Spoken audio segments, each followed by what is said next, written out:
My name is Average Joe, and I'm a proud geek with expertise in movies, superheroes, and animation. And my name is Dr. What, and I'm a total nerd, but you wouldn't know it if you met me. My expertise is in mathematics, history, of course medicine, and all things nerddom. Our mission is to bring nerd culture to the masses by putting it all under the microscope. Welcome to the Bat Jar Podcast.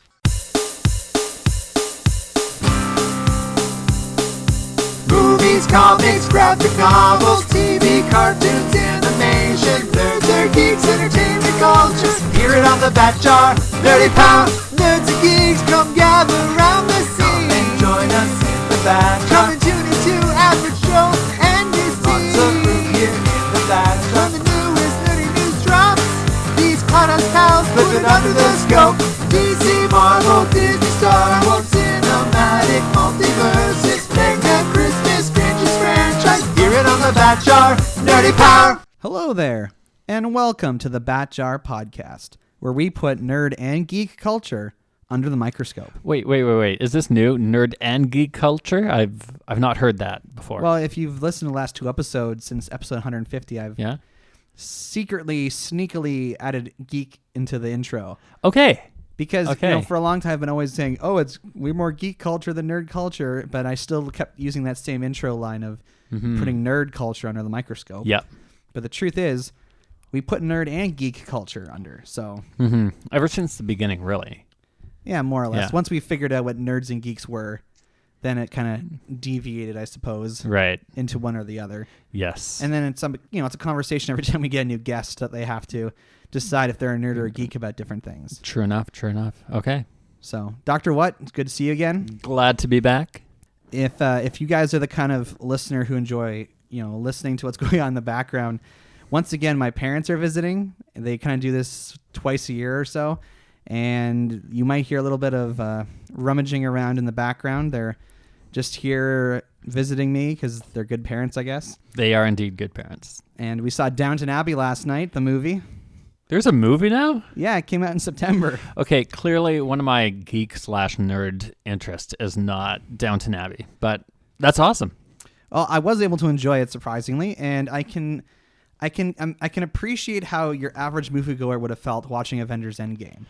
Okay. Because this is a sequel to a show that went on for 5 years. Mm-hmm. And while they do enough, I would say, storytelling to help you as a new person understand what's going on, I was getting so many of the characters confused with each other, and I didn't know the backstory, so there were moments that were significant that I'm like, oh, it's just some guy talking to another guy. Okay. Or some woman talking to another woman.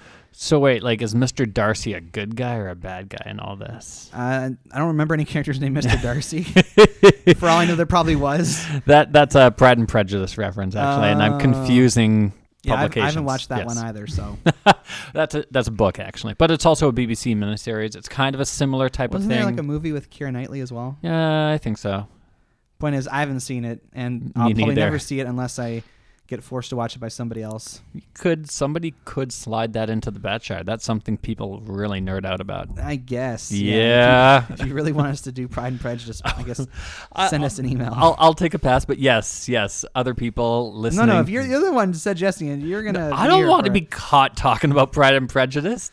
Anyway, all I have to say, if you have any interest in historical, if you enjoy shows like The Crown or even Murdoch Mysteries, I would say you could probably go and watch the Downton Abbey movie, and you won't appreciate it as much because you don't have the backstory on everybody, but it's still an enjoyable time. Mm-hmm. So I'll give Downton Abbey 3 out of 4 bat cookies. It was for my own personal enjoyment. Okay. Perhaps for a fan, it would have scored better, but there was so many times I got confused that. And again, that's probably how your average person felt watching Avengers Endgame, I can imagine. Now, may I take a little bit of a deviation here? Oh, boy. Okay. All right. I know that we have limited time here in the Bat Jar Studios. Time is, it costs money to be in the studio, to be recording, I presume. And but so I'm respectful of that. But okay, Bat Jar cookie ratings. Do we ever really use the full scale? Has anything received a 0? Not yet, no. Has anything received a 4? No. I think it's pretty hard for me to give a perfect score to anything. Okay. But most stuff kind of falls in between the 2.5 and the 3.8 range. Yeah. Yeah. Okay. All right. We got to find that perfect 0 and perfect 4. I don't want to sit through anything that's a 0. That's going to be torture. No, but it's like it's so bad it's good almost, you know? There's got to be something out there. Maybe. Was there anything that you like got up and left after 10 minutes? No, I've never walked out of a movie before. Okay, we got to find I have walked out of university lectures before. Oh, okay. Interesting. But that's a very different kind of walking out on. Yeah, because it was just so boring and it was offensive. Well, this is sort of picking on this one professor. I don't need to tell his story, but I basically I suffered through one course with a guy who could barely speak English. Okay, yeah. And it was economics, so it was already kind of hard for me to understand. Mm-hmm. And then I go to a second year economics class, and I see that he's the professor. And within the first 20 minutes, I realize it's going to be the exact same thing. I'm out. Yep, fair enough. That's a good call. That was smart. All that to say, I thought it'd be fun to actually bring back the news. And oh, yeah. We haven't done that in a while. Yeah, we're going to play the news game. So do you remember how we play the news game on the show? Yes. You give me 3 stories, and one of them is false. Is that correct? That's correct. Okay. Yes. Let's do it. I like games. I was thinking of preparing a game for today, but I didn't. Well, there you go. So here are your 3 news stories. So they've announced the new Scream movie is in development. Okay. And they're bringing back Matthew Lillard's character from the first one, except now he's Shaggy from his Scooby-Doo movies. Yeah, now he's Shaggy from his Scooby-Doo movies. Yes. Okay. Can I hear all the stories before I decide? Yeah. Okay, yeah. Story 2, Carrie Fisher's brother has spoken in an interview this week explaining what the original plan was for Leia in Star Wars 9. Mm-hmm. And that involves her becoming the Last Jedi, basically.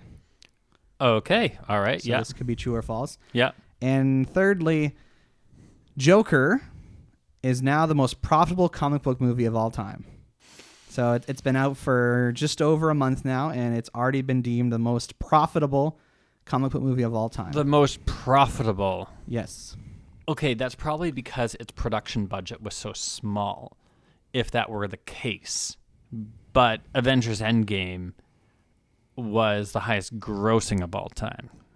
I can't confirm or deny anything right now because you're trying to determine if these stories are true or not. Okay, so I'm actually going to say the first one is false. That's correct. Yes. Okay. Awesome. Yeah. So they are making a new Scream movie. That's Okay. the kind of the nugget of truth within the lie. Yeah, but the lie is he's not reprising Shaggy from his Scooby-Doo No, movies. and his character, as far as I know, died in the first Scream and never came back. So. Oh, okay. All right. I never saw them.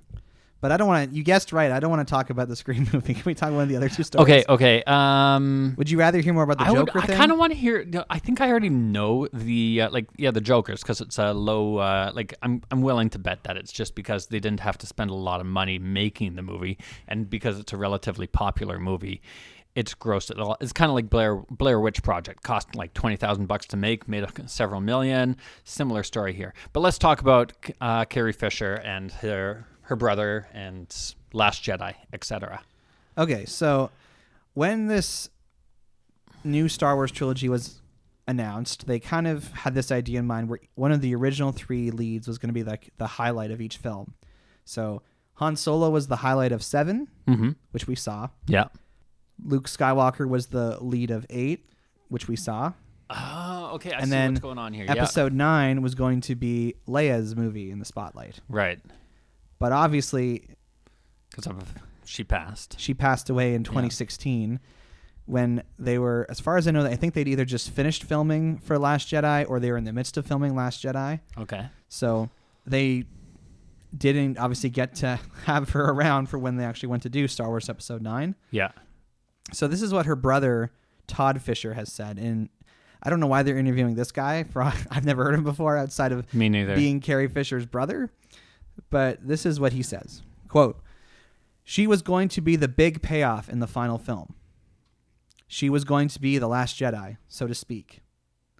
That's cool, right? People used to say to me, why is it that Carrie never gets a lightsaber and chops up some bad guys?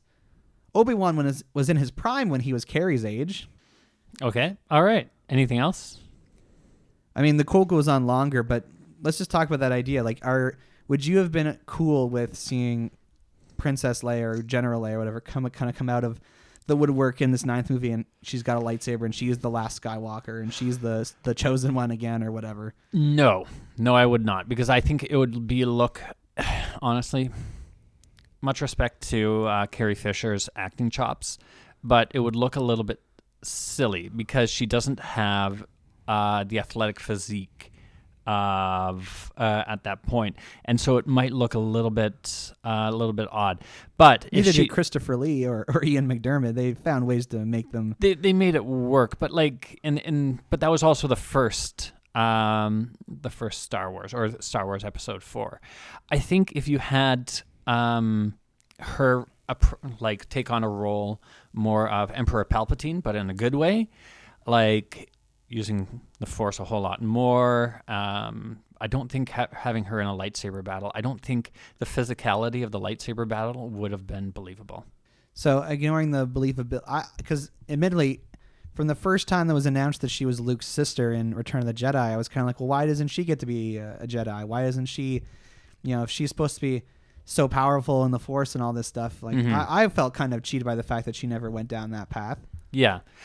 She brought it out a little bit in The Last Jedi, like when she survived outer space and like used the Force to fly her back into the ship and everything like that. So it's there. And I agree, because Yoda was it in Return of the Jedi? He says to Obi-Wan, there goes basically our last hope. Oh, that's Empire. Is that Empire? And, yeah. And Yoda says, no, there is another. And with reference to Carrie Fisher. Well, to Leia. Princess Leia. Sorry. Yeah. But yeah. Now, if Carrie Fisher became a Star Wars character, that'd be a very interesting. But it's just kind of, I feel kind of weird now going to see, what's it called? The Rise of Skywalker? Yeah. Because in my head now I'm just thinking, this is like their B plan, because their A plan is no longer possible. Yeah. Also, from what I've been told, like even bringing J.J. Abrams back to direct Episode 9 is a direct response to the reality that Rian Johnson was so controversial with Episode 8. Yeah. So J.J. Abrams did a fine job with The Force Awakens. He did. It was definitely a callback to all the original films. Like, I felt like I was watching the original films, except with modern graphics and with modern and even acting. bigger space stations. Yeah, that's the part that kind of annoyed me. It's like, okay, this is just basically the Death Star on steroids. Come on, you can do a little bit better than that. But I thought he did a really good job. It was fun. It was entertaining. The characters are interesting. I think Rian Johnson, what bothered me about that is that there was ideology that was trying to be worked in, or sort of a message. And sometimes, messages are good, but sometimes it can be done not well. And I think that's what turned a lot of people off.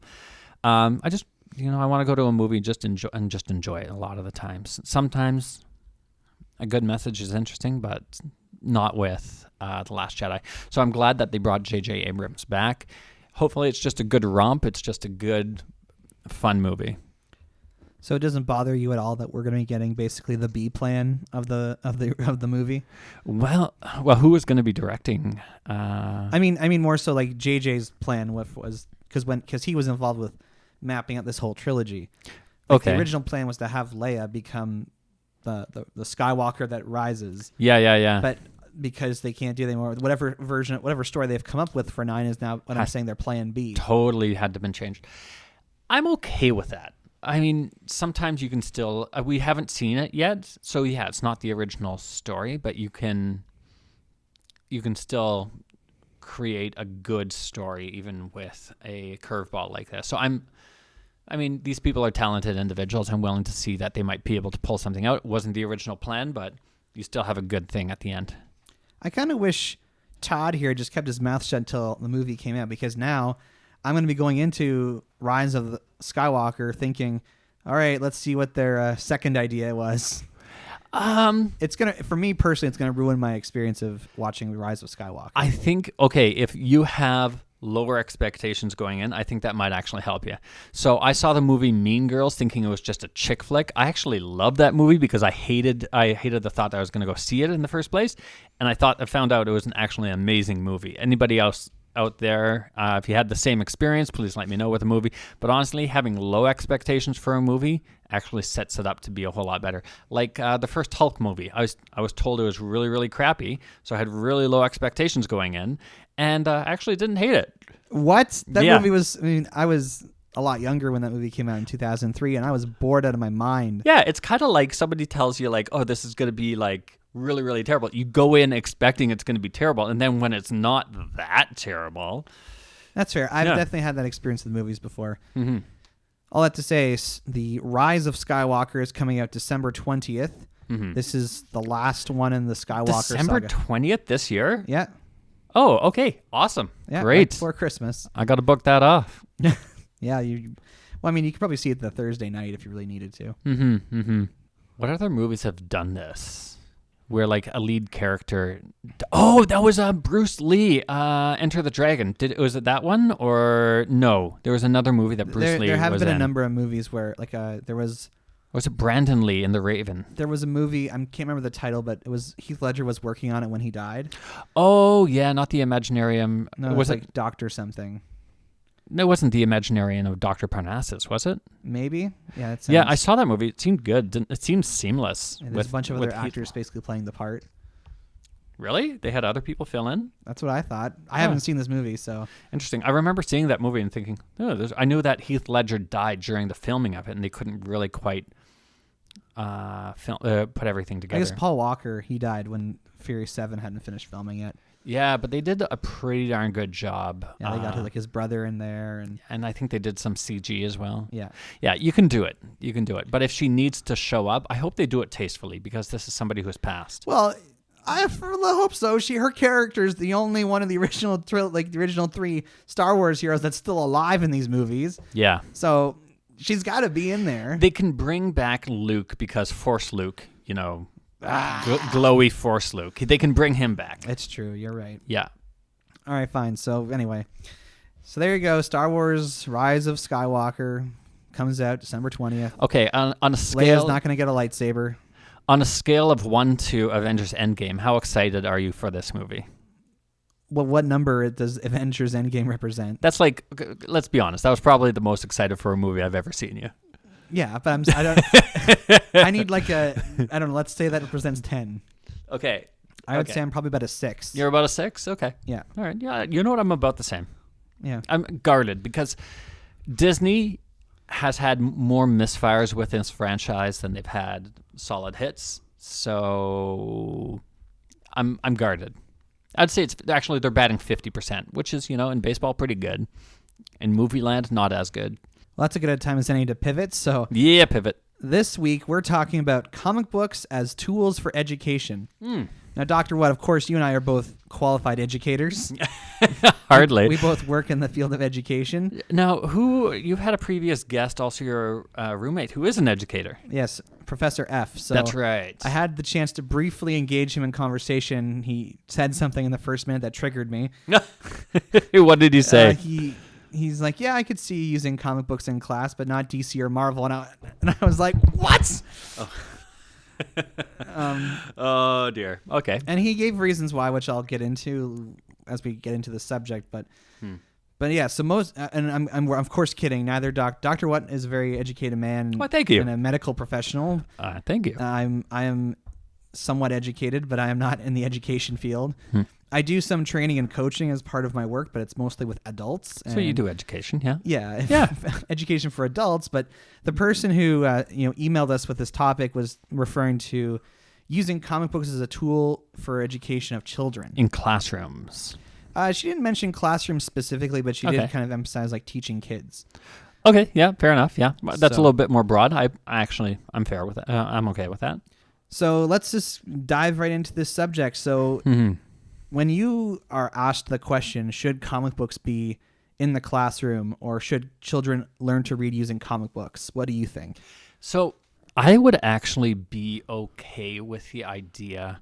And I don't think I actually, coming into this, I thought, yeah, I'm okay with that. There's nothing inherently wrong with a medium. And I think to disregard a medium just because it's maybe associated with a pastime, I think is not exactly the right way as a closed mindset. I think, yeah, it's a medium. Radio can teach. It could also entertain. Movies can teach. It can also entertain.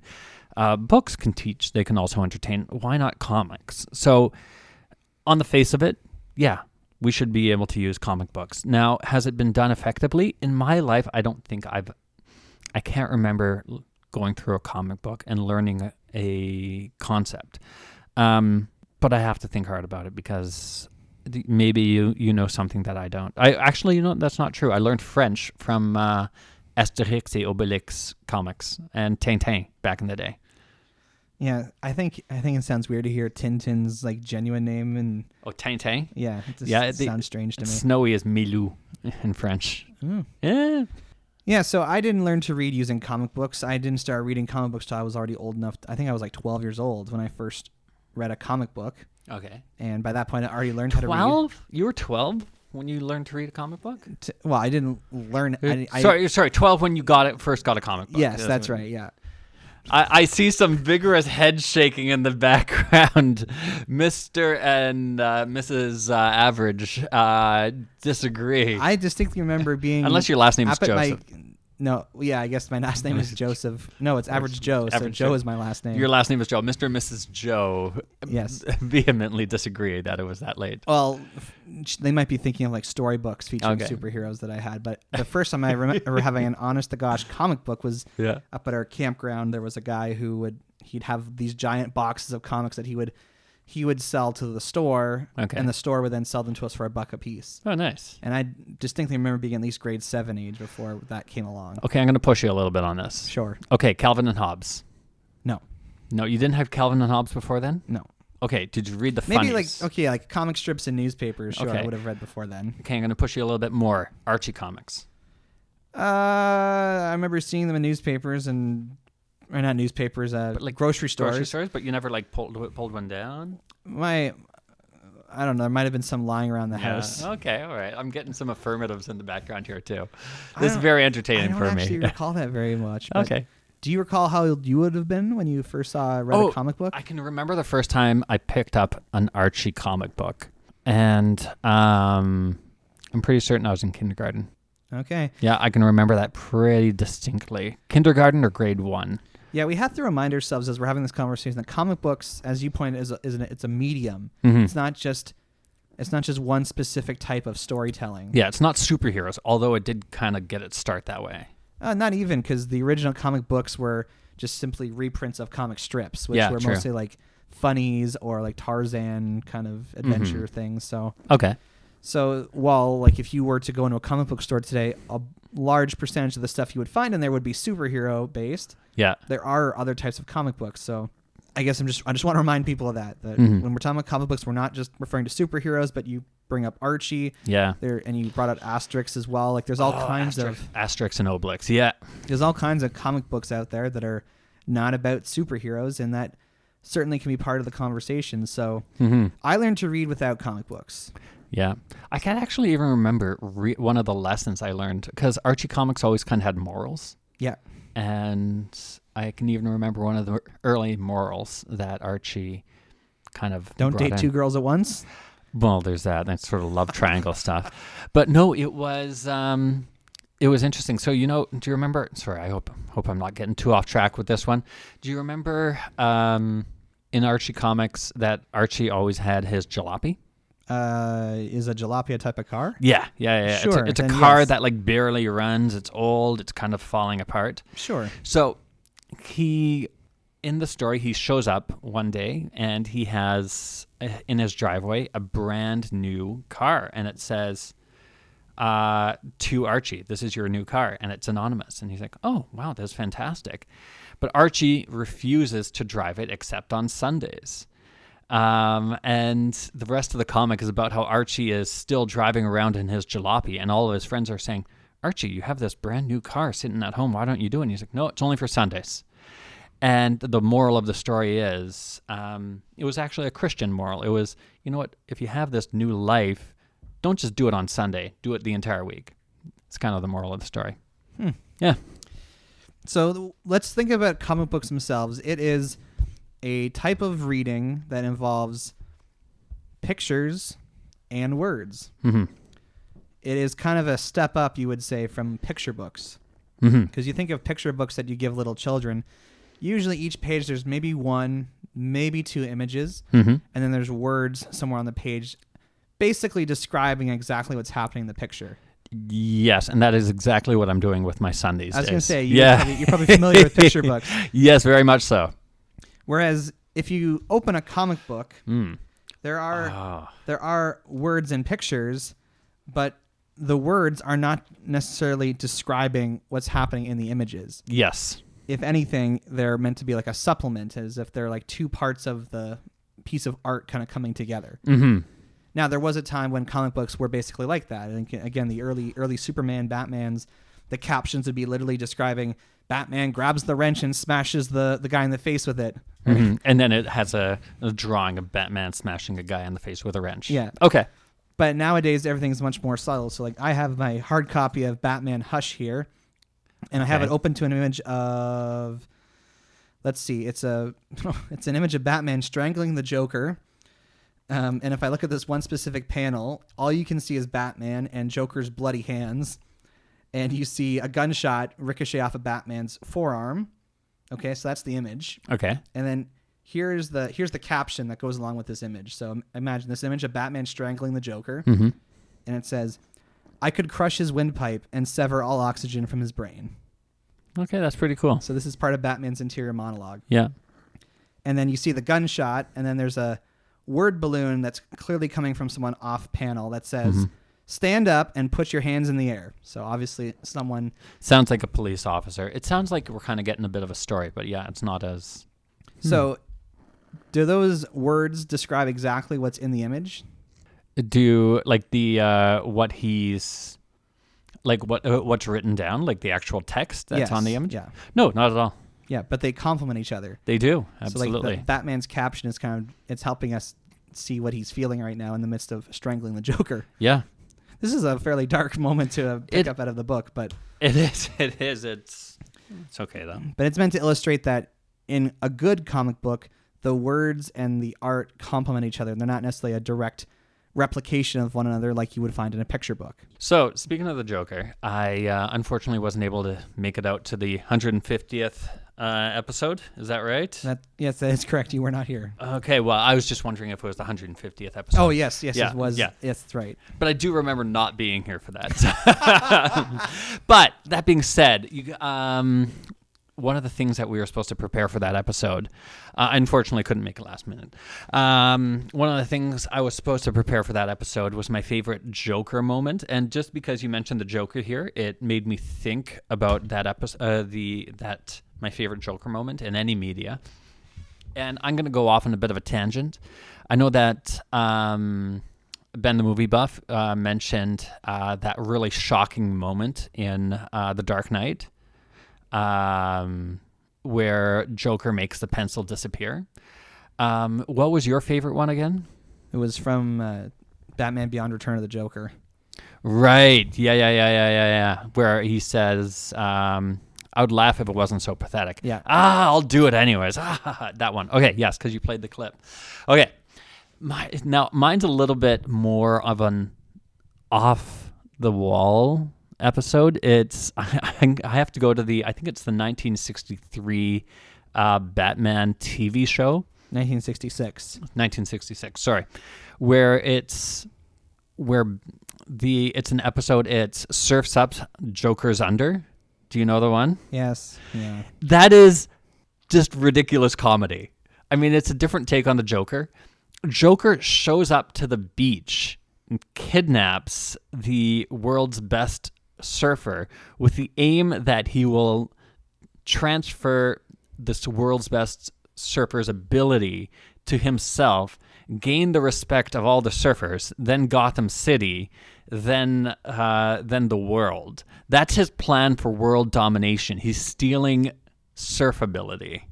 And Batman beats him in a surf competition, by using shark repellent that he happens to have in his utility belt because utility belts have shark repellent in it.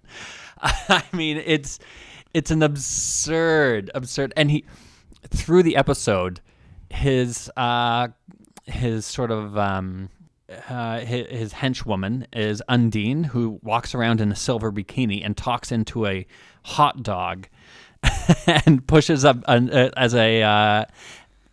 And Batman at one point says, "That woman over there is kind of suspect. She's talking into her hot dog." It's so ridiculous. Come on, that is such a good episode. Yeah, I think the most outrageous thing about it is that when Batman and the Joker surf with each other, they both put swimsuits on top of their other outfits. clothes. Exactly, I know. They're wearing surf trunks on top of the bat suit and Joker's 3-piece. Yes, yeah.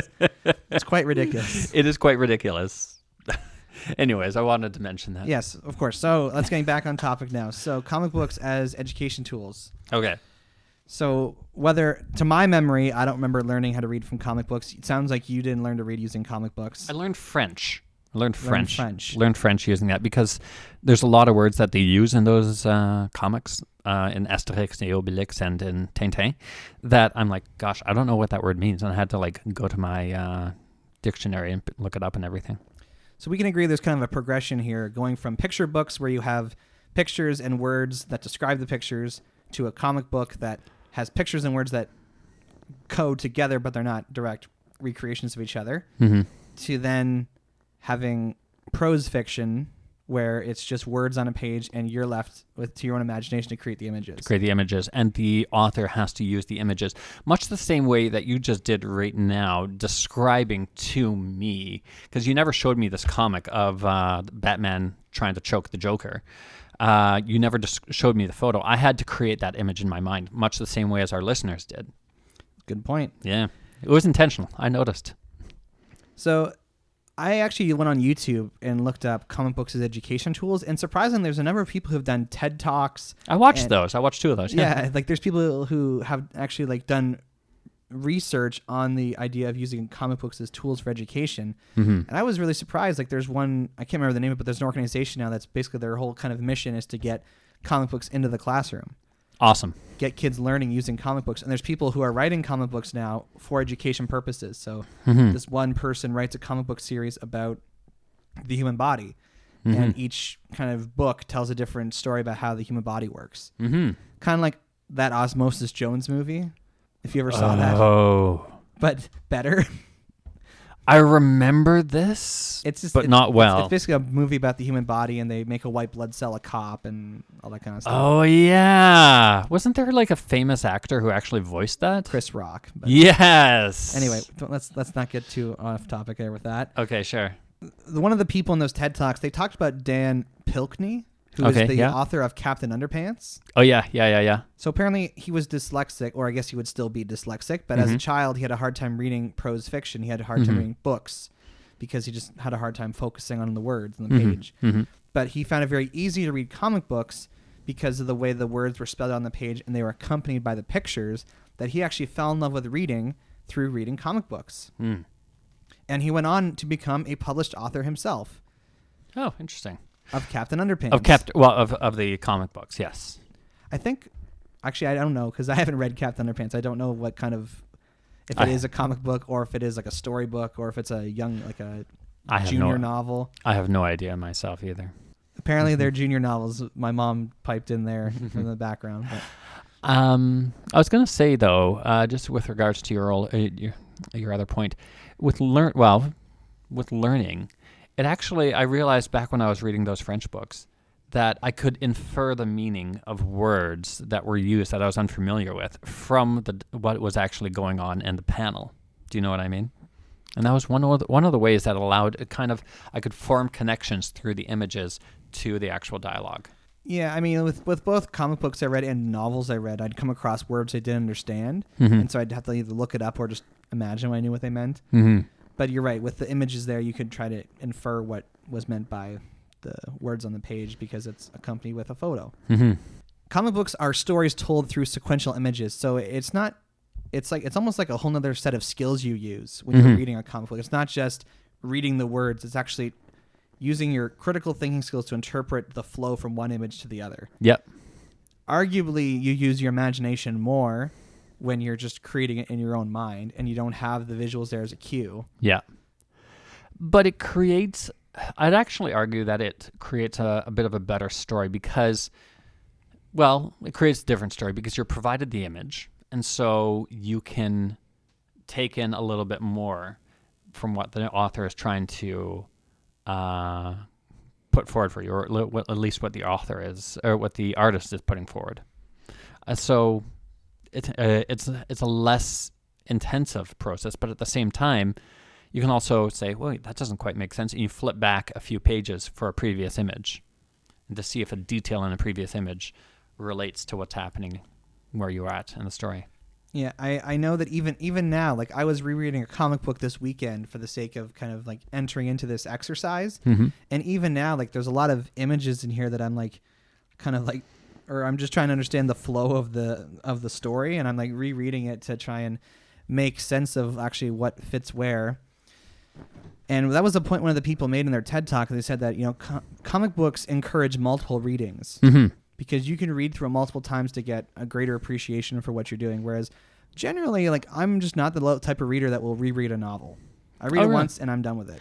You know, I think I would argue that any good work of art should be reread or digested multiple times, because you'll pick up things multiple times along the way, kind of the way that a movie like Gone Girl or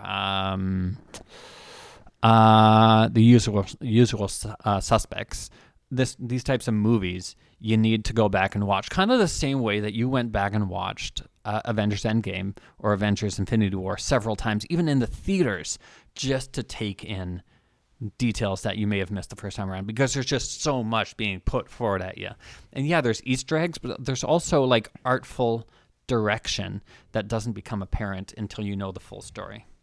So things that were kind of like there building up towards it. They made a point of saying that in terms of visual media, it's the only one that's not bound by time. In other words, with TV or film or even radio, you can't I mean, you can with home video now, but if you're going to a movie theater or a stage play or watching a TV show, I mean, even that's kind of ruined now in the era of DVR. But if you were watching a TV show as it was airing live, you have to consume it at the rate that the director wants you to consume it. Like, you can't pause it and rewind it and go back and watch it again. But I'm more inclined to do that even with a comic book, because I can quickly flip back to the point that I really want. That's what I'm saying. Information flow goes at the pace the reader wants it to go with a comic book. Imagining that you don't own a DVR. Like, I don't own a DVR, so I can't control I mean, I have Netflix and whatnot, so I guess I can control the pace at which I watch a TV show. I'm destroying my own argument here, but the point is, if you receive TV or stage plays or movies in their original format, you can't control the rate at which you receive the information. You have to process it at the rate that the director, like I said, wants you to see it. Yeah. With a comic book, though, I can put it down. I can, like you say, take a whole hour to read this one panel. I can reread it a whole page over 3 times before I move on. To really consume it. Yeah, there's more flexibility there. And I think I can imagine if I'm a child learning how to read, that's probably a great thing for me to do. Yeah, because it allows you to process the information at your own speed, and then you can get a little bit better, and you really get better at processing that information. But to just zoom through it, you won't actually pick up any of that information, or not, hardly any. I heard about this one algebra teacher that for when he was sick, he would basically write his lesson plans out as comic books. So he would have a copy of the lesson plan for each kid. And the idea is that because they could go at their own pace, kids pick things up at different speeds. If you're doing like a lecture, you kind of have to move along and usually have a little bit of flexibility for questions, but you can't make sure that every single kid understands every single thing before you move on to the next point. Absolutely. But if it's this kind of independent study where you basically give them all the comic book, they can kind of go along at their own pace. Yeah. And comics are inherently a little bit more entertaining. You can do the same thing with a textbook, though. Like, say if it's math and it's in a textbook, but that's just so dry. So, and I'm speaking as somebody who studied mathematics. That's kind of dry. Comics make it a little bit more entertaining, but it's a lot more work to produce comics to teach math than it is just to write up a textbook and just work through it. Yeah. There's also teachers now that are actually using comic book creation as a way to teach kids how to tell stories. Oh, interesting. So like instead of doing a book report, you're writing a comic book about your whatever you read. Okay. Or you're creating your own comic book, because you can learn a lot about plotting, setting, how to frame a conversation, or how to map out how to storyboard. And I went through the process of writing a comic book a few years ago, and it was a whole lot harder than I thought it was, because to go from like the ideas in my head to actually like deciding, okay, what deserves to be a panel, and how do I frame it so that the action is progressively going from one panel to the other. Yeah. And I used a very, very basic style where I basically had like 9 squares on a page. Yeah. And I just kind of went 1, 2, 3 across the top, and then 1, 2, 3 across the middle and across the bottom. Yeah. But if you pick up any comic book nowadays, like the paneling is all over the place. And and it's designed in a way that allows you to kind of move with the story in an exciting way. That like a large panel usually represents big action, and a small panel is little small points, but it's like in this Hush Batman Hush, it's you got 2 panels up top, 2 large panels, and a small panel at the bottom. It's very interesting, though. It is designed in such a way so as to be more engaging rather than just a 3x3 grid. Now, the big point Professor F had is that most superhero comic books resolve conflict with violence. Okay. And most modern comic books are fairly mature in storytelling. Yes. Like I just described that Joker thing to you. Yes, that was very dark. Like you wouldn't want to give that to a 5th grader. Yes.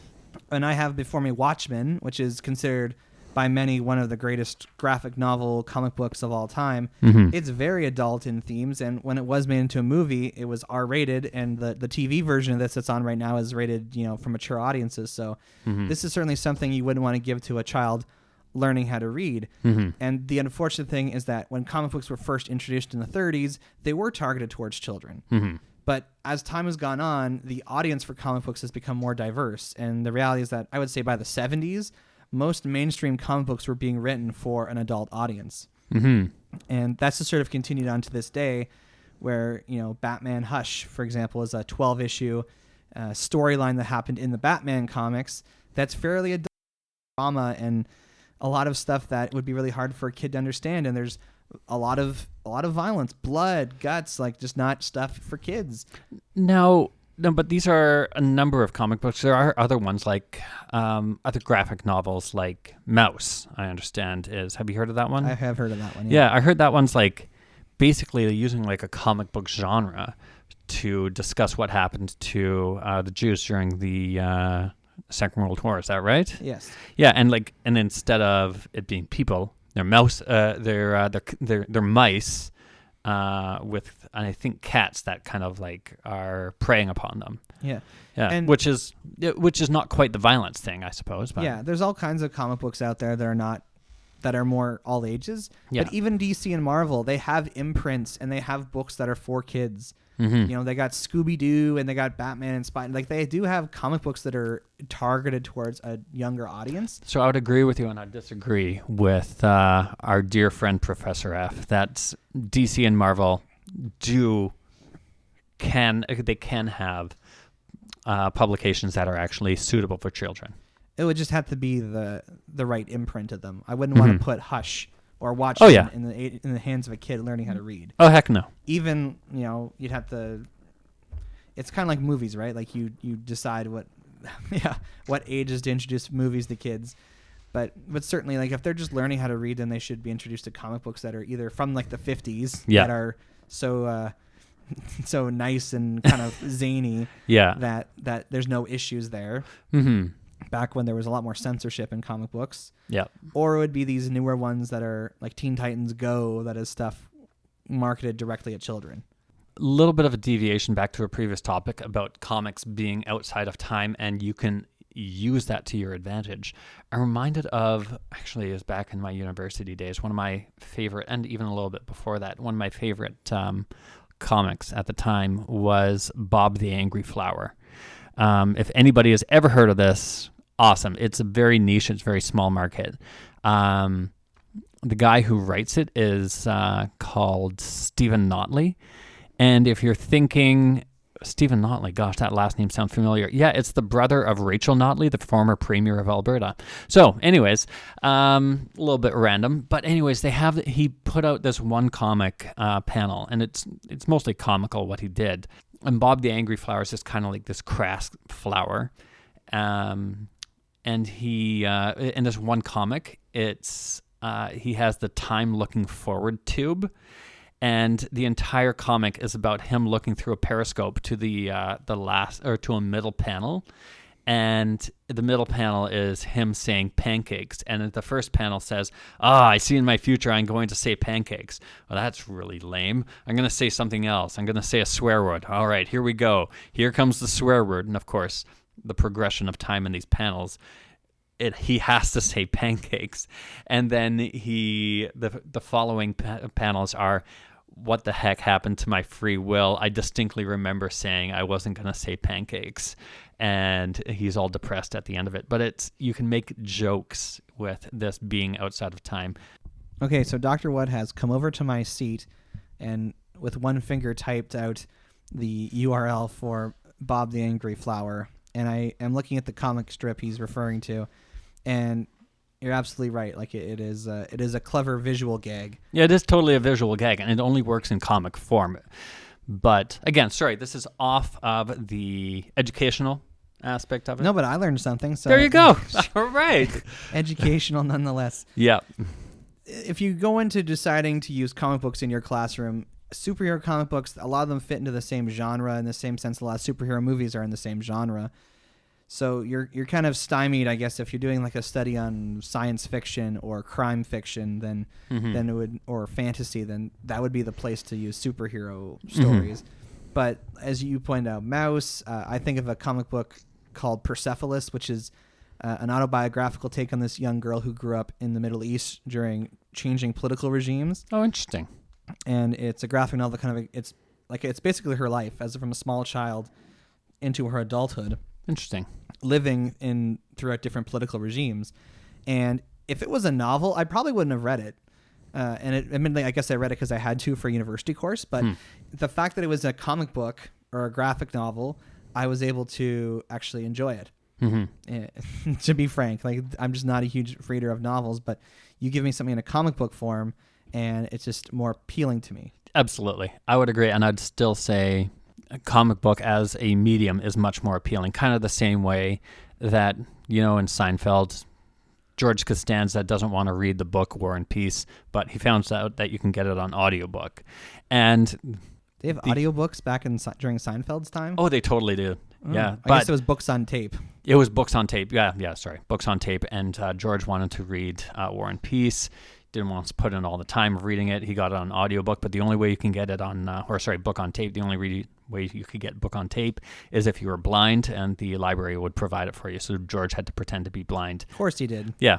George Costanza. Yeah, we had a Seinfeld moment today, actually, at the mall. We totally forgot where we parked our car. It was really embarrassing, and we realized we were on the wrong floor. Nice. It took us about 10 minutes to find our car. All I have to say, there are still people in the literary world and the education world who kind of look down on comic books as kid stuff.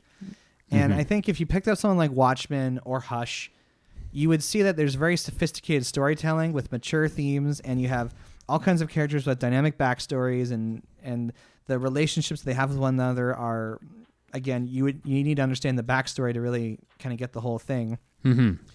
But to say that comic books are for kids or that they're juvenile and whatever you want, however you want to choose to describe that, you're missing out. You don't have the full picture for sure. And I agree. I kind of am interested to see, particularly with my son growing up, how he's actually going to be educated, if comic books is going to make a bit of a resurgence, and if we're going to start to see more educational medium that way, because I see it as a powerful medium. Well, I'm just going to have to start buying him comics for every occasion. Yeah, that's right. I guess I have the power to be that influencer. You certainly are, Godfather. Excellent. This is a whole new world for me here. I'm not divulging your secret identity. Well, people already knew that you were the Godfather. That's true. You have brought that up on here. Mm-hmm. I'm not saying like that, but all I have to say. Godfather? No, it's Francis Ford Coppola. Yes, I know what the Godfather is. Make you an offer you can't refuse. Thank you. Yes. I appreciate it. Mm-hmm. So all I have to say, I think there's something to be said that if you have children who don't enjoy reading, Mm-hmm. that you can really put a comic book in front of them, and this will be an attractive way for them to actually want to start reading. Mm-hmm. If it's about a superhero or a mouse or whatever, if that's what it takes them to actually start reading, then that's great. And perhaps at some point you'll bridge them towards prose fiction and get them reading more sophisticated stuff, or start introducing them to things like Watchmen that are more mature in its storytelling, even in comic book form. I don't even think you need to view it as a bridge. It's just another way of presenting material. And some material is better audio, some material is better in a book, and some material is better for a comic. Good point. Mm-hmm. All that to say, one person on YouTube said, comic books are like a bowl full of candy. They can be used to introduce children to social issues, which is true. I learned a lot about inequality and racism. And if you look at even the early Superman comics, a lot of it was about social justice and landlords not taking care of their properties. And that's true. so yes. there is a lot of that kind of stuff going on in there. I think there's something to be said here. I'm glad that there's people out there who are kind of like fighting for the cause of getting comic books into schools and using them as tools for education. And you've made me realize that I have the opportunity to like use your son as a test subject for this. Yes. So it'll be a long process, but yes, you by definitely the time can. he starts reading, he will have an abundance of comic books. You can just start stockpiling them. Okay, He'll have an abundance of them to start reading. I just assembled a bookshelf for him this week, so we can fill it up with some comic books too. There we go. There Now you we're are. talking. Nice. Excellent. Any final thoughts on this subject, Dr. What? No, I didn't realize coming into this just how powerful comic books could be as an educational tool. But I think if you're an educator out there, strongly consider it, because I think you can actually do some a lot of good for kids that way. Now that's I'd say if you're involved with teaching kids how to read or encouraging them to read. Certainly, like Dr. What or not Dr. What. Too many educated people. Professor F teaches like science and mathematics. There's less opportunities to use comic books in that, because as far as I know, he's not teaching kids how to read. Yeah. He's more so teaching them about other things that are important. I don't think you need to have reading because it's not necessarily a story, but you can also present concepts very beautifully in a comic book if it's done well. All right, there we go. Mm-hmm. No excuses. All teachers, start using comic books in your education. Mm-hmm. And I'm going to start buying comic books for your son on every occasion I can. So look forward to that. Yeah, boy. So it's time to go into the bachelor and look at our mail. Oh, wait, there's no mail. What? TC laugh. Get on it. Yeah, really. But maybe the people just need to be reminded of how they can get a hold of us. Ooh. All right, people, listen up. If you want to contact the show with a question or an idea for an episode, you can send us an email to batjarpodcast@gmail.com. or you can tweet us at The Bat Cookie Jar. We are available. Come on, listen up here. We are available on Apple Podcasts, Google Play Music, Stitcher Radio, Spotify, SoundCloud, or wherever you get your podcasts. Share our posts on Facebook, and make sure to like our page, because we want everyone to join us inside the Bat Jar. We say this every week. You guys should know. Yeah, we love you. We'll give my parents a chance here. Do you guys have any live questions you want to ask us? No. No. May I ask a question? How old was Average Joe when he first picked up his first comic book? 6 years old. 6 years old. You were off by 6 years. Well, I don't believe them. But. I do. So there you go. We're not going to go inside the Bat Jar because next week, What? this episode goes out on November 11th. Okay. Which is the eve of the release of Disney Plus, which means our episode next week is going to be a review, a look at Disney Plus. Okay. Also Remembrance Day. But I am Dr. What? Every day I wake up and I say, one day closer to Disney Plus. I am so excited. you're jazzed? I am jazzed. Okay. As soon as I get up, the day of December 12th or November 12th, I'm going to open my app store, download the app, I'm going to do it By the time I leave for work, I'm gonna have Disney. I'm gonna be a Disney Plus So subscriber. you want to have Disney Plus like on your phone, like right away. Yeah. Okay. I don't want to. I'm All afraid right. that if I wait too late, it's gonna freeze or something, and it's gonna because so many people are gonna try and get on there. Yeah. There's going to be a deluge of people trying to jump onto this Disney Plus thing. So yeah. So if you're on the fence about Disney Plus, enjoy our episode next week because it's gonna be kind of like a preview / review of the platform. Maybe we'll talk about Mandalorian or the Lady and the Tramp movie or some other. There's so much. I think there's so much content here. I think you need to do just something just overviewing the entire service and then jump into each one of these shows individually. I'm just too excited to even. Yeah. I hate to say it, but Netflix is gonna suffer a lot. I don't care. I don't either. Who cares? Honestly, Netflix, whatever. They've had their fun. Yeah, it's time for the Disney Plus. Anyway, Dr. What? I'm having a hard time finishing up here. So happy. Okay, on a scale of 1 to Endgame, how excited are you for Disney Well, Plus? Endgame's gonna be on there, so even more reason to get So it. there we go. So is this like an 11? It's like a 12. So That was Mrs. Joe saying it's more like a 12. yeah. So anyway, come back to the Batch Art Podcast next week when we have our look at Disney Plus. All right on. And until that time, I'm Average Joe. I'm Dr. What? Catch you on the flip side. And come back if that looks infected.